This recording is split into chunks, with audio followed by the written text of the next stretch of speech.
ಬೆಂಗಳೂರಲ್ಲಿ ಮತ್ತೊಂದು digital arrest ಪ್ರಕರಣ ಬೆಳಕಿಗೆ ಬಂದಿದೆ. ಸೈಬರ್ ವಂಚಕರಿಗೆ ಹೆದರಿ ಫ್ಲಾಟ್ ಮತ್ತು ಸೈಟನ್ನು ಮಾರಿದ್ದಾರೆ ಮಹಿಳಾ ಟೆಕ್ಕಿ. ನೋಡಿ, ತಮ್ಮ ಅಕೌಂಟ್ನಲ್ಲಿರುವ ದುಡ್ಡು ಕೊಡೋದು ಒಂದು ಭಾಗ,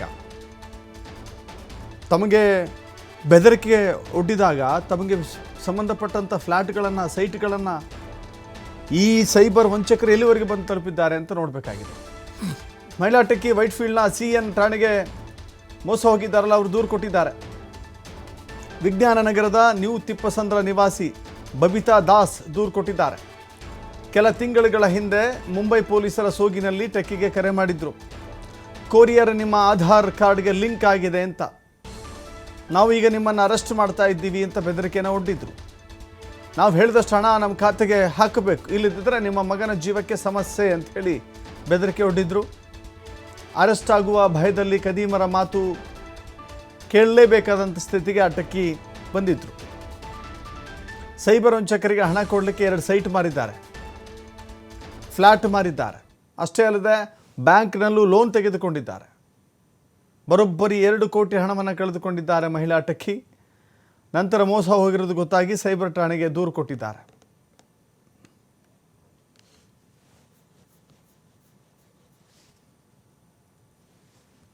ಈಗ ಬಹಳ ಸಾರಿ ಈ ಥರದ ಡಿಜಿಟಲ್ ಅರೆಸ್ಟ್ಗಳು ತುಂಬ ಆಗ್ತಾ ಇದ್ದಾವೆ, ದೂರುಗಳು ದಾಖಲಾಗ್ತಾ ಇದ್ದಾವೆ. ಸಾರ್ವಜನಿಕರಲ್ಲಿ ಒಂದು ಮನವಿ ಏನು ಅಂತಂದರೆ, ಯಾರೂ ಕೂಡ ಆನ್ಲೈನಲ್ಲಿ ಯಾರನ್ನೂ ಕೂಡ ಅರೆಸ್ಟ್ ಮಾಡೋ ಅಂಥದ್ದು ಅಥವಾ ಕಾಂಟ್ರಾಬ್ಯಾಂಡ್ ಆರ್ಟಿಕಲ್ ಇದೆ, ಬೇರೆ ಥಿಂಗ್ಸ್ ಇದೆ ಅಂತ ಹೆದರಿಸುವಂಥದ್ದು ಯಾವ ಪೊಲೀಸರು ಯಾವ ಏಜೆನ್ಸಿಯೂ ಕೂಡ ಮಾಡಲ್ಲ. ಅಂಥದ್ದಕ್ಕೆ ಯಾರೂ ಕಿವಿ ಕೊಡಬಾರ್ದು. ಏನಾದರೂ ಇದ್ರೆ ನೇರವಾಗಿ ಪೊಲೀಸರನ್ನ ಅಪ್ರೋಚ್ ಮಾಡಬೇಕು, ಮತ್ತು ಇಮಿಡಿಯೇಟ್ 1930ಗೆ ಕರೆ ಮಾಡೋದು ಸೂಕ್ತ ಅಂತ ಪ್ರಕರಣ ದಾಖಲು ಮಾಡಿದ್ದೀವಿ. Thank you. ಈಗ ಬಹಳ ಸಾರಿ ಈ ಥರದ ಡಿಜಿಟಲ್ ಅರೆಸ್ಟ್ಗಳು ತುಂಬ ಆಗ್ತಾ ಇದ್ದಾವೆ, ದೂರುಗಳು ದಾಖಲಾಗ್ತಾ ಇದ್ದಾವೆ. ಸಾರ್ವಜನಿಕರಲ್ಲಿ ಒಂದು ಮನವಿ ಏನು ಅಂತಂದರೆ, ಯಾರೂ ಕೂಡ ಆನ್ಲೈನಲ್ಲಿ ಯಾರನ್ನೂ ಕೂಡ ಅರೆಸ್ಟ್ ಮಾಡೋ ಅಂಥದ್ದು ಅಥವಾ ಕಾಂಟ್ರಾಬ್ಯಾಂಡ್ ಆರ್ಟಿಕಲ್ ಇದೆ, ಬೇರೆ ಥಿಂಗ್ಸ್ ಇದೆ ಅಂತ ಹೆದರಿಸುವಂಥದ್ದು ಯಾವ ಪೊಲೀಸರು ಯಾವ ಏಜೆನ್ಸಿಯೂ ಕೂಡ ಮಾಡಲ್ಲ. ಅಂಥದ್ದಕ್ಕೆ ಯಾರೂ ಕಿವಿ ಕೊಡಬಾರ್ದು. ಏನಾದರೂ ಇದ್ರೆ ನೇರವಾಗಿ.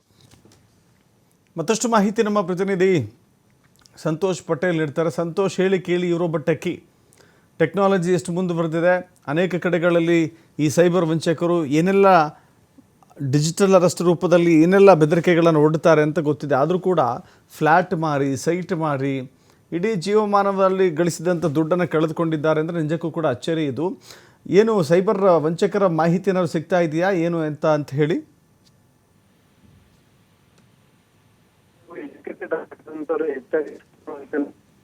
ಏನು ಮೋಸ ಹೋಗ್ತಾ ಇರುವಂತ ಪ್ರಕರಣಗಳನ್ನ ನಾವು ನೋಡ್ತಾ ಇರುವಂತದ್ದು. ಯಾಕಂತ ಹೇಳಿದ್ರೆ ಪ್ರತಿ ಬಾರಿ ಪೊಲೀಸ್ ಇರ್ಬೋದು, ಮಾಧ್ಯಮಗಳಲ್ಲಿ ಕೂಡ ಸೈಬರ್ ವಂಚನೆ ಬಗ್ಗೆ ಸಾಕಷ್ಟು ಸುದ್ದಿಗಳು ಬಿತ್ತರ ಆಗ್ತಾನೆ ಇರುತ್ತೆ. ಆದ್ರೆ ಇದ್ರ ಬಗ್ಗೆ ಯಾರು ಕೂಡ ಎಜುಕೇಟೆಡ್ಸ್ ಇದ್ದವರು ಇದ್ರ ಬಗ್ಗೆ ಗಮನ ಹರಿಸಲ್ಲ. ಯಾಕಂತ ಹೇಳಿದ್ರೆ ಒಂದು ಕಡೆ ನ್ಯೂಸ್ ಪೇಪರ್ ನೋಡಲ್ಲ, ಮತ್ತೊಂದು ಕಡೆ ನ್ಯೂಸ್ ಚಾನೆಲ್ ಕೂಡ ಇವ್ರು ಯಾರು ನೋಡಲ್ಲ, ಕೇವಲ ಸೋಷಿಯಲ್ ಮೀಡಿಯಾಗಳಿಗೆ ಅಡಿಕ್ಟ್ ಆಗಿರ್ತಾರೆ.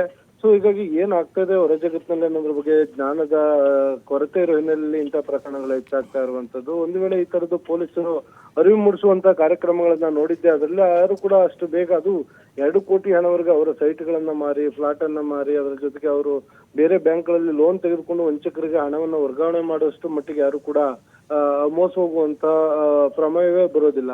ಇಲ್ಲೂ ಕೂಡ ಅದೇ ಆಗಿರುವಂತದ್ದು. ಏನು ಮುಂಬೈನ ಒಂದು ಕೊರಿಯರ್ ಇದರಿಂದ ನಿಮ್ದೊಂದು ಲಗೇಜ್ ಬಂದಿದೆ, ಆ ಲಗೇಜ್ ನಲ್ಲಿ ನಿಮ್ಮ ಆಧಾರ್ ಕಾರ್ಡ್ ಲಿಂಕ್ ಆಗಿರುವಂತದ್ದು. ಹೀಗಾಗಿ ನಿಮ್ಮ ವಿರುದ್ಧ ಪ್ರಕರಣ ದಾಖಲಾಗಿದೆ. ನಿಮ್ಮ ಮಗ ಏನು ಇನ್ನು 10 ವರ್ಷದ ಮಗ ಆತನ ಮುಂದಿನ ಫ್ಯೂಚರ್ ಕೂಡ ಹಾಳಾಗುತ್ತೆ, ಆತನ ವಿರುದ್ಧ ಕೂಡ ಪ್ರಕರಣ ದಾಖಲಾಗತ್ತೆ ಅಂತ ಹೇಳಿ ನಿಮ್ಮನ್ನ ಡಿಜಿಟಲ್ ಅರೆಸ್ಟ್ ಅನ್ನ ಈಗಾಗಲೇ ನಾವು ಮಾಡ್ಬಿಟ್ಟಿದೀವಿ ಅಂತ ಹೇಳಿ ಅವ್ರಿಗೆ ಬೆದರಿಕೆಯನ್ನ ಹಾಕುವಂತ. ಇದರಿಂದ ಮಹಿಳೆ ಹೆದರ್ಕೊಳ್ಳುವಂಥದ್ದು. ಹೆದರ್ಕೊಂಡ ನಂತರ ಆಕೆಯ ಹೆಸರಿನಿಂದ ಮಾಲೂಕ್ನಲ್ಲಿದ್ದ 2 ಸೈಟ್ಗಳನ್ನ ಮಾರ್ತಾರೆ. ಜೊತೆಗೆ ಅವ್ರದ್ದು ವೈಟ್ಫೀಲ್ಡ್ ನಲ್ಲಿ ಇದ್ದಂತ ಒಂದು ಜಾಗವನ್ನು ಮಾರ್ಕೊಳ್ಳುವಂಥದ್ದು. ಇಷ್ಟೇ ಅಲ್ಲದೆ ಹಣ ಸಾಕಾಗೋದಿಲ್ಲ ಅಂತ ಹೇಳಿದಾಗ ಇವರು ICICI ಬ್ಯಾಂಕ್ ಮುಖಾಂತರ ಒಂದಿಷ್ಟು ಹಣವನ್ನ ಲೋನ್ ಅನ್ನು ತೆಗೆದುಕೊಂಡು ಅದನ್ನು ಕೂಡ ವಂಚಕರ ಅಕೌಂಟ್ಗಳಿಗೆ ಇವರು ವರ್ಗಾವಣೆ ಮಾಡಿರುವಂತ ಪ್ರಕರಣ ಬೆಳಕಿಗೆ ಬಂದಿರುವಂತದ್ದು. ಯಾವಾಗ ಈ ರೀತಿಯಾಗಿ ಮೇಲಿನ ಮೇಲೆ ವಂಚನೆಯನ್ನು ಮಾಡ್ತಾ ಹಣಕ್ಕೆ ಡಿಮ್ಯಾಂಡ್ ಮಾಡ್ತಾನೆ ಇರ್ತಾರೆ, ಅದಾದ ಬಳಿಕ ಆಕೆಗೆ ಅನುಮಾನ ಬಂದು ಹೋಗಿ ದೂರನ್ನ ಕೊಡ್ತಾರೆ. ದೂರಿನ ಅನ್ವಯ ಸದ್ಯ ವೈಟ್ಫೀಲ್ಡ್ ಸೆನ್ ಪೊಲೀಸ್ ಠಾಣೆಯಲ್ಲಿ ಪ್ರಕರಣ ದಾಖಲಾಗಿದೆ. ಪ್ರಕರಣ ದಾಖಲು ಮಾಡ್ಕೊಂಡಿರುವಂತಹ ಪೊಲೀಸರು ಆರೋಪಿಗಳಿಗಾಗಿ ಹುಡುಕಾಟವನ್ನು ನಡೆಸ್ತಾ ಇರುವಂತದ್ದು. ಇಲ್ಲಿ ಆರೋಪಿಗಳನ್ನ ಪತ್ತೆ ಮಾಡುವಂತದ್ದು ಅಷ್ಟು ಸುಲಭವಾದ ಪ್ರಕಾರಕ್ಕೆ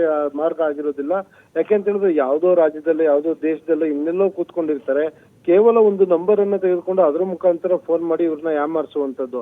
ಸೊ ಹೀಗಾಗಿ ಅವ್ರನ್ನ ಹುಡ್ಕೊಂಡು ಹೋಗ್ಬೇಕಂದ್ರೆ IP ಅಡ್ರೆಸ್ ಬೇಕು, ಯಾವ ಅಕೌಂಟ್ಗಳಿಂದ ಫೋನ್ ಬಂದಿರುತ್ತೆ, ಯಾರ ನಂಬರ್ ಅದು, ಸೊ ಬೇರೆದೇ ಯಾರ್ದೋ ಹೆಸರಲ್ಲಿ ತೆಗೆದುಕೊಂಡಿರುವಂತ ಫೋನ್ ನಂಬರ್ನ ಇನ್ಯಾರೋ ಯೂಸ್ ಮಾಡ್ತಾ ಇರ್ತಾರೆ. ಹೀಗಾಗಿ ಇವೆಲ್ಲವನ್ನು ಟೆಕ್ನಿಕಲ್ ಆಗಿ ಇವರು ಪರಿಶೀಲನೆ ಮಾಡಿ ಕೇಸನ್ನ ದಾಖಲಿಕೊಂಡು ಅದನ್ನು ಮುಂದುವರಿಬೇಕಂದ್ರೆ ಏನಿಲ್ಲ ಅಂದ್ರೂ ಸುಮಾರು 10-15 ದಿನಗಳ ಕಾಲಾವಕಾಶಗಳು ಬೇಕಾಗ್ತದೆ. ಆ ಸಂದರ್ಭದಲ್ಲಿ ಪೊಲೀಸರು ಹೋಗುವಷ್ಟೆಲ್ಲ ಆರೋಪಗಳು ತಪ್ಪಿಸ್ಕೊಳ್ಬಹುದು.